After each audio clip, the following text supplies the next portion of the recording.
Hey guys, Akiva back for another episode of the SlateCast. Today we're going to be talking all things Decred with Jake, one of the co-founders. Stick with us to learn more.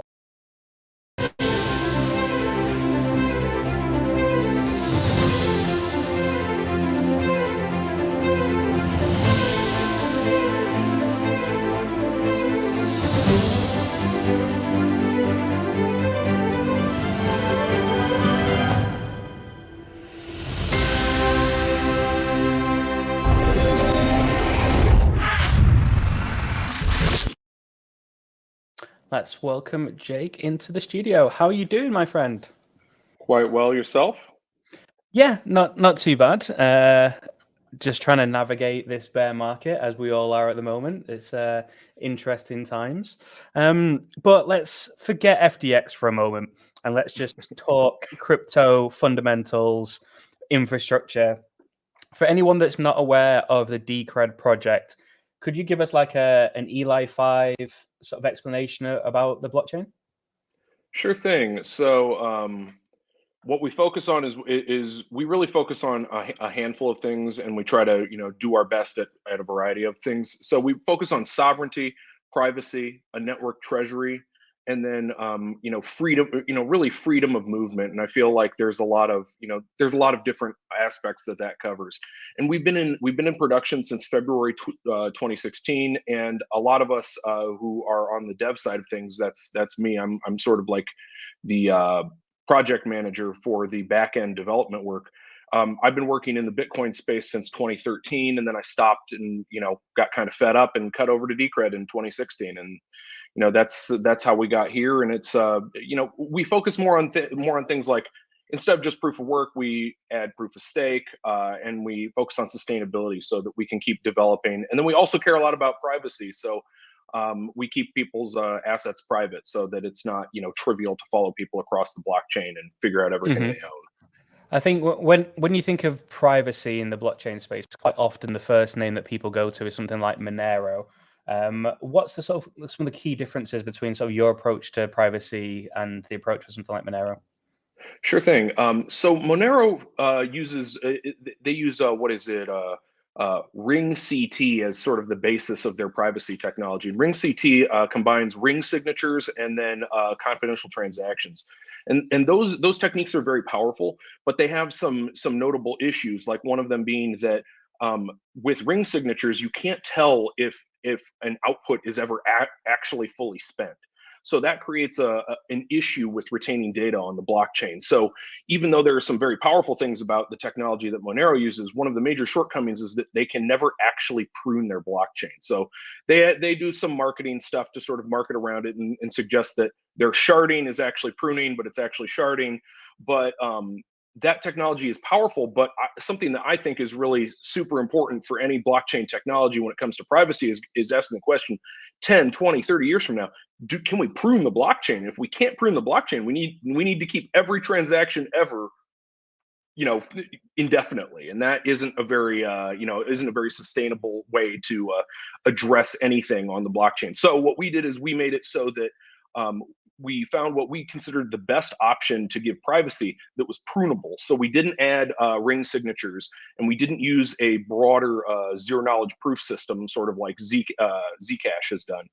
And what we ended up doing is that there's a proactive mixing process that occurs every 10 or 15 minutes, and then when you opt in, you can opt in, and then there's denominations, and then the denominations are all mixed together, and we call this stake shuffle because we've actually integrated it with our staking system. So there's a huge amount of coins flowing through it. We have roughly like 60% of our circulating supply is mixed. So we have a lot more, relatively speaking, mixed than say Zcash, but it's obviously, it obviously pales in comparison to 100% of everything being, private with Monero. But like I pointed out, there's a bit of a trade-off, right? You can prune our chain, and then Monero, you got to keep it all forever. I remember, what was it? It was ECC, Vitalik talking about a future of Ethereum where the whole blockchain wouldn't be stored. every validator wouldn't need to store the full blockchain, and there'd be off-chain solutions looking at something like the graph, for instance, to store some of the data off-chain on a long enough time frame. Is that something that you think is a viable sort of alternative to what you're talking about? I think it's a challenging trade-off, right? Anytime you start talking about sort of pushing things off chain or validating things that aren't explicitly on chain or having some subset of validators, you run into the centralization problem, which is that, hey, maybe the validator is running Trojan code, and you as a user, you have no idea. But the person who's running is like, this isn't private, and I've got it all backdoored, so you can't really check that. And then there's also the aspect of how decentralized is anything when you rely explicitly on a small subset of validators, sort of like the Solana problem, right? I mean, who has 256 gigs of RAM to run a full node in a data center? Mm-hmm. Yeah, understood. And then in terms of the mixing aspects of the privacy, does that mean transactions, are they encrypted before they reach any form of attestation level? Because at the moment, one of the issues with Ethereum is through MEV boost, there's a lot of validators that are receiving blocks that don't include transactions that are OFAC compliant, for instance, or non-compliant. So is like, let's say a DApp on Decred was sanctioned by OFAC. Would that be able to be censored in any way? I think that censorship always comes down to who's validating. In the case of Ethereum, the people who are validating it used to be the miners, and now it's shifting to the stakers.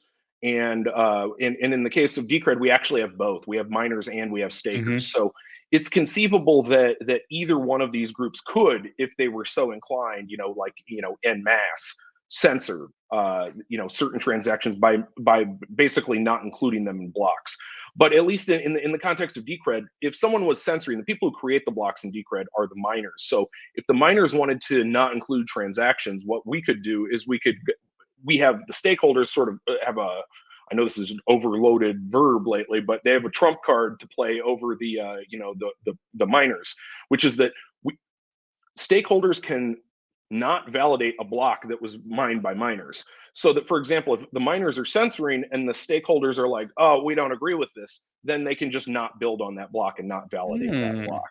So that process, there is a little bit of give and take there, but what it comes down to is that you'd need it would be similar to a majority or double spend attack, where you'd need a group of miners and a group of stakers to collude to implement something like that, like, for example, enforce OFAC compliance, like you were pointing out. So in terms of where the mixing happens to make the privacy a part of the chain, where does that happen exactly? Just to explain myself, because obviously with Tornado Cash and the mempool, the way that Ethereum works, the validators and the relays know exactly where the transactions have come from, so they can choose whether to include them.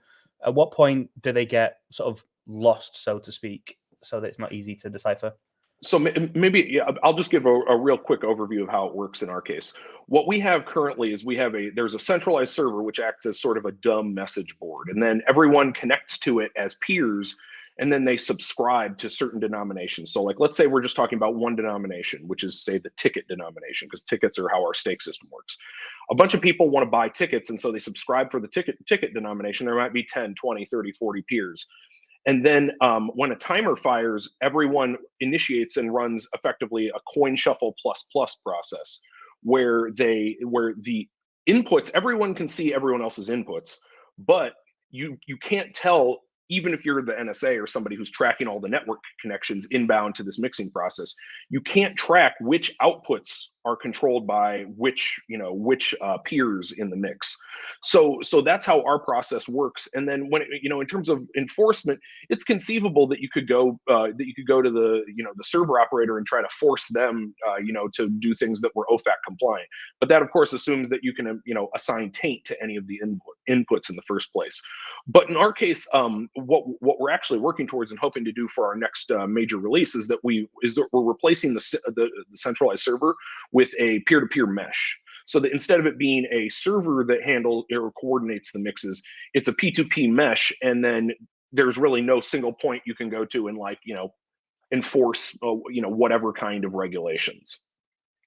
Interesting. That kind of feels like an interesting intake in terms of sort of one of the things that people are struggling with at the moment is we don't know what sort of regulations are going to come. Regulations that have been put in place in the US seem to have not really been working, a la FTX. So it seems like, yeah, if you can see where the transactions come from, then theoretically, let's take an obvious use case. Like there's a terrorist organization, DAP, that the world is pretty much agreeing is a bad actor. It would be possible for the stakers and the miners to decide individually, I don't want to partake in that. And then if they all come together, then it's censored, but it's through a kind of democratic process. That is accurate. So that if for whatever reason there was somebody who collectively between miners and stakers we could agree and in bulk, in the bulk that, hey, we all disagree with what's going on here, there are ways that the censorship could be implemented. So censorship isn't completely out of the question. It's just it would operate a lot differently than it would in other cryptocurrencies. That is that we need sort of the whole community that does the validation process to agree that yes, we want to stop A, B, or C. Which for me sounds like the right direction to be heading in, because like unless you don't agree for the concept of any absolute good or absolute evil, then one of the things that a decentralized internet is going to have to deal with is sort of bad content, because there is going to be bad content. There's certain categories of content that 99% of the world would agree is wrong, and there does need to be a way for people to opt out of that. And like one of the things that I'm quite passionate about, and we're not seeing yet, but I'm starting to hear rumblings, is there a way that we can, in a decentralized way, regulate Web3 rather than relying on the SEC or the European banks to come in and tell us what to do? So you're kind of showcasing there with Decred that it is possible to have a decentralized system that allows for censorship, but doesn't necessarily allow for exploitation of, like, I don't know, one application not liking another one, like say the equivalent of like a Uniswap wanting to take down Aave. That's not going to happen. Exactly, and I think that you've touched on an area that's like I've been saying what I'm going to say for a very long time, which is that there's always going to be bad actors, in any kind of system, in any kind of planet, wherever you are. I mean, we could be in another part of the galaxy, be completely different species. There's going to be people who some of us are like, whoa, those people are really bad. We don't like them. But what it comes down to, in my opinion, is that the process, the enforcement process, really should be responsible for that. So, for example, if there's something really awful happening, and there's always going to be someone executing whatever this awful act is or awful process, is that then law enforcement needs to go and seek those people out, enlisting all of the rest of us in that process, and say spying on 100% of the people to catch the 0.0001% of the people who are bad doesn't make any sense to me. So so the way I see it is that enforcement agencies need to put their boots on the ground and go do the work themselves. And it's like, hey, there's a bad actor doing bad stuff, go get them. But for example, like say with shoes, imagine for a moment you're buying shoes. People who rob banks wear shoes. Imagine if they made a rule that said every pair of shoes has to have a GPS unit that has a cellular uplink on it. I mean, it's crazy. It's like, what? So every pair of shoes has to be trackable because there's like one guy wearing shoes robbing a bank. So that's my take on it, which is I think that yes, there's a context for exactly what you described, where people get together and go, that's not okay, we're not going to do that. But I think that more generally, this sort of law enforcement angle, I think it's they need to beat their feet and put them on the concrete, as opposed to this custodial network spy on everybody crap, which seems to be it's been popular for like 100 years. Yeah, no, I mean, I'm with you on that. There's an element of, I think blockchain can help make their jobs easier. It shouldn't necessarily have to do it for them. Do you know what I mean? You can get a lot more transparency with a lot of what's going on, but ultimately, yeah, in the current financial system, you can hand bags of cash to people, and that's not on chain or recorded anywhere. Like, they all seem to forget about cash and fiat. I was editing an article today, interesting on this point. One of the deputy governors of the Bank of England was talking about how crypto isn't backed by any assets, And I'm thinking, you run the Bank of England, like all of your assets are unbacked by anything. But that narrative is really interesting because that makes people think that fiat is still backed by something other than, I don't know, the size of your army or something like that. Yeah, I bet. Yeah, that disconnect with people who are in sort of the fiat banking world claiming that, you know, any of these crypto assets isn't backed by anything. It's like, take a minute and look in the mirror, guys. It's like you guys sit at a press where you can hit a button and just spews money out and be like, oh well, here's $6 trillion. Oh, everyone's sick and staying inside. Let's print trillions of dollars. And you know, like what? Like that's backed by anything? And I don't know whether you have this where you are, but on the British pound, like £5 note, £20 note, etc., that are notes, it still says, "I promise to give the recipient or the bearer of this note £5," because it's going back to the fact that it used to be backed by gold. Like our notes are just IOUs, but they're IOUs for nothing other than the note itself. It's literally an IOU for the piece of paper you have in your hand. Like it's just, but the fact that that's still on the note makes people think, oh yeah, it's backed by something with the government, as opposed to, like you say, just type in small numbers, number go up. Yeah, something that's you know, speaking of 5 and 20 pound notes, so something I had fun with is I spent a lot of time traveling in Scotland, and I enjoyed, you know, like I have a bunch of British pounds, and I have them, you know, the notes, and I come back and I think I had a bunch of fives, and I think the five got replaced, didn't it? Yeah, well, they all have And now. then Yeah, I they're all tried to super spend one plastic. of these fives, and the look on somebody's face was like, "Oh my god, what's this guy doing?" And it's like, you guys are the ones who printed all this junk. Like, I'm just trying to spend it. I didn't know you guys rotate the bill every 5 years or whatever.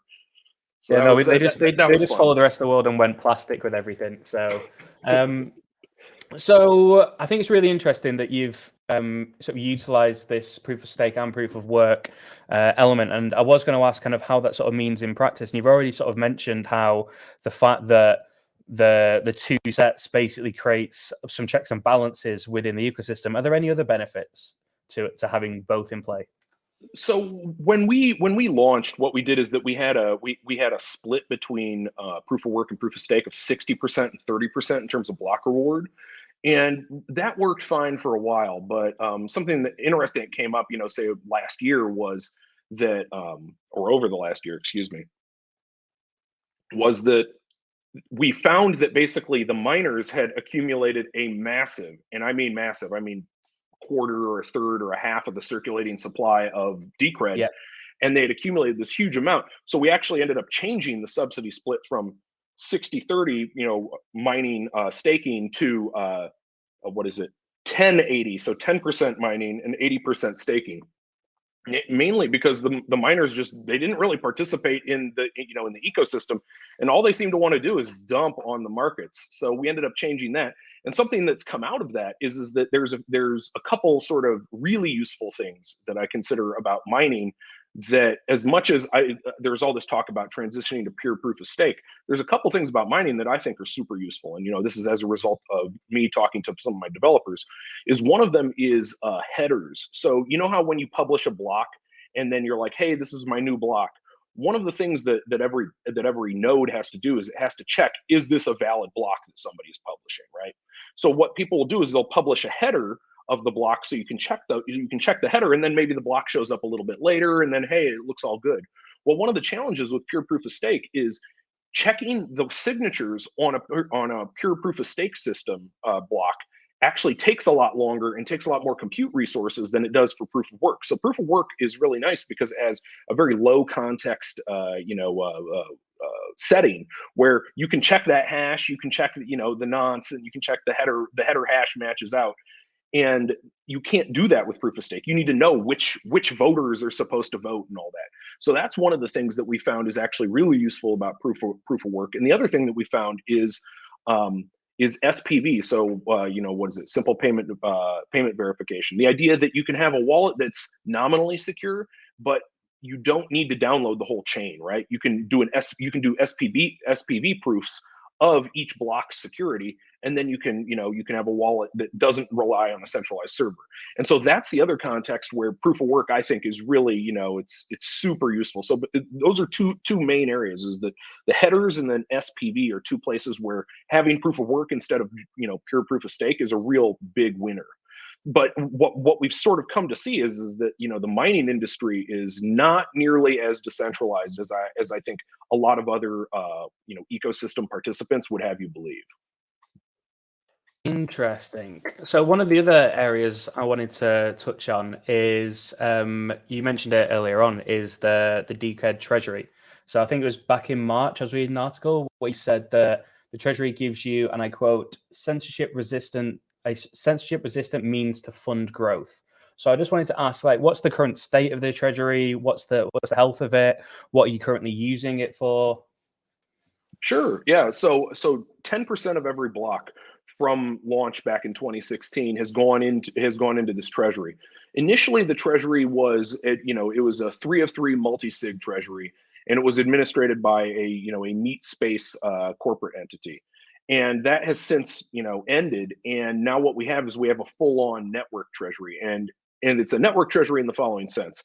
There are other projects out there that have a what is it? They have a treasury that gets disbursed, like once a month or once every so many odd blocks. And I believe Dash is one of those. But what we ended up doing is we made it so that it was a simple accumulator, so that those amounts just kept adding. So anything that didn't get spent goes into the accumulator, so the balance just keeps going and going. And so the legacy treasury has been migrated almost entirely to the new treasury. And I think we have, and I say I think because I don't check on it very often, I think we have about 700,000 Decred in the network treasury. And the way this works is that every month there are contractors, and then the contractors have proposals. The proposals have to be voted on. If you have an approved proposal, you're billing against, what you do is you submit invoices. Those invoices get reviewed. And then once a month, those invoices are paid, and they're paid by a draft against the network treasury. And the way we validate those payouts and basically make them go live on the network is that stakeholders vote to approve that expenditure from the treasury. So it takes typically about 2 weeks from when those transactions are published to when they're validated, and then people can actually spend those outputs. So that's sort of the nuts and bolts of how our treasury works. And the idea is that, hey, even if I get hit by a bus, or somebody gets or any important people in the project are on a plane and it crashes into a mountain, the network treasury is still there and it can still be spent. And the stakeholders really are the ones who control it. Fantastic. So that may obviously adds a big layer of transparency to everything that goes on in terms of funding. Obviously, that's all on chain. You can see exactly where things are being spent. An increase in transparency is something that we're seeing a lot at the moment. When you look at, say, exchanges, for instance, I know I said let's forget about FTX, but elephant in the room, we can't kind of ignore that there's confidence has been shook in crypto at the moment. I think that's fair to say. And there's exchanges being asked for more transparency, proof of reserves, etc. Has any of this, and I'm thinking mainly of the lack of transparency with FTX, has any of this changed your view on how you approach privacy? Could a exchange that's running purely within the Decred system, so it's more of a DEX, I guess, though, but does that not add a layer of obscurity that would make it easier for bad actors to do things behind the scenes? I think that what this comes down to is in my view, that something especially that we've learned with cryptocurrency from 2009 on, is that there's a right and a wrong way to do things. That is, that the right way to do things is to have a permissionless system where it's like, I can send you Bitcoin, you can send me Bitcoin, and then the same thing goes for Decred and a whole bunch of other cryptocurrencies that have sprung up after Bitcoin. And what we see with centralized exchanges is, in my view, centralized exchanges, they have a role, right, to bridge the fiat system to the cryptocurrency system. You need someone to handle the fiat side. The fiat side necessarily cannot map onto cryptocurrency because transactions are revocable. So for example, I could send you $1 million, and then, you know, I could go to my bank and make up a bunch of nonsense and be like, oh, well, somebody help me at gunpoint, I need that money back, and oh, and then your bank, they'll call your bank, and then the funds will get frozen, and then they might get clawed back. So that revocability that's present on the fiat side causes all kinds of problems on the crypto side. My view is that the right way to do an exchange is really to do a decentralized exchange. That is, that either you are purely doing, you know, fiat to crypto, and I would argue that that should be more tightly regulated, that just that part. But then when it comes to doing the exchange of crypto to crypto, I would argue that no one should have custody in that context. That is, that decentralized exchange is really the path forward. And we actually, you know, we have our own decentralized exchange tech that we use, and, you know, and we homebrewed in our project as a result of sort of what we saw as shenanigans going on in exchanges and demanding, you know, absurdly high listing fees. It's like, you're going to add one more currency to your, I don't know, 100 you already got. How much, you know, how much of your time and energy should that take? And they're like, oh, it doesn't matter. It needs a marketing budget of, I don't know, $1 million, $10 million, or whatever. And that process is just, I mean, I feel like it's pretty corrupt. I mean, in certain cases, hey, maybe it's a worthwhile thing to, you know, to throw the money at. But I feel like just generically, as, you know, as a, you know, as a process, it's just bad, and it shouldn't, you know, things shouldn't be like that. So I feel like, you know, in terms of exchange, decentralized exchange, particularly using atomic swaps that go cross chain, that's really the right way to do exchange when you're talking just crypto. But then when it comes to the fiat side, you need extra, there needs to be extra rules. That is, that you need to make sure that whoever's doing that isn't going to isn't gambling with customer funds. Now, that is really fundamentally a meat space problem. There is no, it isn't a cryptocurrency problem. As soon as anybody has any assets in any kind of corporate vehicle, they can go, you know, they can go to, you know, random bank and be like, oh, look at all my collateral, I want a loan. And then it's like, that's not a cryptocurrency problem. That's a centralized nation state corporation problem and a collateral problem. So it's like, sure, maybe you can do proof of reserves. Okay, well, that only shows you only one side of the balance sheet. That shows you the assets. Okay, you got some crypto assets. What about your fiat assets? We can't, you know, you can hand wave that stuff to hell and back.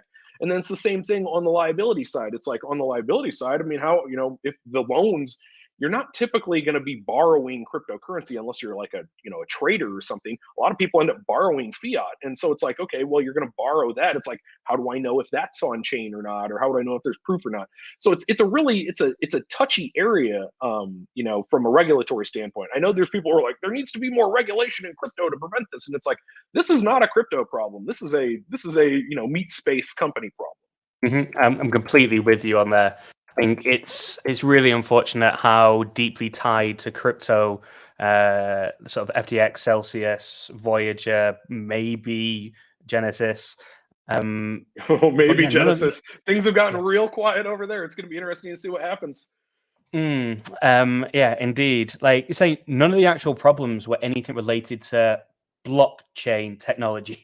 Like, it wasn't a failure of blockchain anywhere. That's why, like, I actually would, like, when say, are you an ETH maxi or Bitcoin maxi? I like to think of myself as, I'm a blockchain maxi. Like, I love the concept of blockchain. I love what I can see it do. I can love the use cases that I'm seeing it deploy. And yeah, 99% of the failures, other than like probably like bridges, are probably the one attack vector where we've seen real issues. But I think, like, ultimately you look back to Bitcoin, and like, Bitcoin has a pretty much perfect history with the on-chain activity, like, and everything else after that is people trying to get cleverer with it, and then also, as you say, just Web 2 issues being billed as crypto problems. Yeah, this whole I feel like there's as crypto gains prominence in mindshare, there's a big effort on part of, say, marketing departments and PR departments of the fiat organizations that crypto is displacing to do whatever they can to project these problems that are come from where they're at, really from their end, and project them back onto crypto to be like, oh wow, like this FTX thing. It's like, oh, we need to regulate crypto. It's like, this guy was borrowing money from other companies based on collateral that was over, you know, valued at some ridiculous value that it never had. and it could never even hypothetically have. So the whole, you know, the whole notion that like, oh, this is a cryptocurrency problem, it's like, no, this is a meat space contract company problem. I love that take. I think it's a really salient point. But we are running out of time a little bit, I think. So what's next for Decred? What are you excited about at the moment? Well, lately, you know, in terms of what I'm most excited about, we have a Lightning Network related project that we will be announcing in the next probably month. And you know, I've been working on this for a couple years now, and it's been, you know, we've kept it classified for lack of a better term. And I feel like, you know, there's a lot of social problems that we see out, you know, in public, and the hope is to address some of those with this. And you know, a problem that we've had with, you know, with Decred is really an awareness problem. That is that, as best I can tell, we're actually very actively censored on Twitter, which is pretty weird when you compare us to other cryptocurrency projects. For example, I follow the project account. I haven't seen a project account tweet in over 2 years. I'm the project lead. I haven't seen anything. And Tell me so, about it. and so that begs the question, what's really going on over there? Yeah, I mean, I've got 30-odd thousand followers on Twitter, and most of my posts go out to around about 500 people. Like, it's just Exactly. that there is a real issue. And my account, I've had it since 2009. And I don't know what I did at some point. It used to be my old company account. I changed handle, but people change handles and names all the time these days. And that was years ago. So that's the only thing that I can think of, is that if you ever change your handle on Twitter, you'll just get dumped in the algorithm. But I mean, I get the sense that basically people are sorted into buckets, and if they, you know, if Twitter as a corporation doesn't like what you're saying, or someone at Twitter, I don't know, has been paid to make sure that your account doesn't have the you know, the amplification that you might like, you know, your messages just don't make it, and they get lost in the void. So well, the hope we'll is see what to Elon can do. do a little bit to address this sort of messaging problem that we have with Decred. We'll have to see what Elon can do about it. He's already seeming to be picking and choosing as to who he deems as being a part of free speech and who's not a part of free speech. So we'll see where that goes. But at least there's definitely an overhaul going on there, and there definitely needs to be. I'll make sure that I'm following your account and your personal account, and I'll give you a couple of retweets, and maybe hopefully through community action we can force the algorithm to start listening to our content again. Yep. But Jake, it's been an absolute pleasure. Thank you very much for taking the time to join us today. I wish you all the best with the project. I love your outlook on things, and I'll be keeping an eye on Decred in the future. What's the project's Twitter account for anyone that's not aware? It's Decred Project. So no spaces, and that's the project account. And then if you want to catch up with us on chat, it's chat.decred.org. And the revolution will not be centralized. Sounds good, my friend. For this episode of SlateCast, everybody, thank you very much for watching. Remember to like, subscribe, because I never remember to tell you to do that, and I know that helps a lot. So for the algorithm, for Jake, we need to improve the algorithms. This is a perfect time to talk about that. Until next time, see you later. Bye.